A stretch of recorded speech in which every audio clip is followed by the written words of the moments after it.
మన టన్నెల్ దగ్గర చాలా మంది చనిపోయారని వీడియో చేస్తే ఇది ఫేక్ వీడియో, అంతమంది చనిపోలేదు, జస్ట్ 30 మంది మాత్రమే చనిపోయారు అని చెప్పి చాలా మంది కామెంట్స్ చేశారు.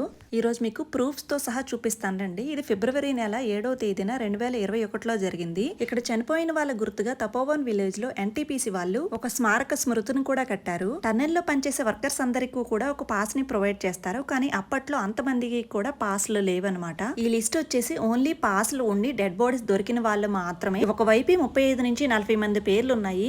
మొత్తం చూసుకున్న ఈ 4 పక్కల కలిపి 140 నుంచి 160 మంది పేర్లు ఉన్నాయి. ఇంకా పాస్లు లేకుండా చనిపోయిన వాళ్ళు, డెడ్ బాడీస్ దొరికిన వాళ్ళు, గడ్డి కోయడానికని వెళ్లి చనిపోయిన మహిళల పేర్లు ఇందులో ఏవి కూడా లేవు. అయితే కరెక్ట్ నెంబర్ అయితే ఇప్పటికీ కూడా ఎవరికి తెలియదు. ఎలా చూసుకున్నా అంతమంది కలిపి 210కి పైగానే ఉంటారు. అవి కాకుండా ఇంకా కొంతమంది డెడ్ బాడీస్ అయితే ఇప్పటికీ కూడా దొరకలేదు. ఊర్లో వాళ్ళ చనిపోయిన పేర్లు కూడా ఇందులో లేవు. నేను ఫేక్ వీడియోలు అయితే ఎప్పుడు కూడా చేయనండి. దీని గురించి మీరు ఇంకా పూర్తిగా తెలుసుకోవాలనుకుంటే కింద కనిపించే టైటిల్ పైన క్లిక్ చేసి లాంగ్ వీడియో చూసేయండి. ఇప్పటికైనా నేను చెప్పేది నిజమని నమ్మినట్లయితే లైక్ చేసి షేర్ చేయండి. Thank you for watching.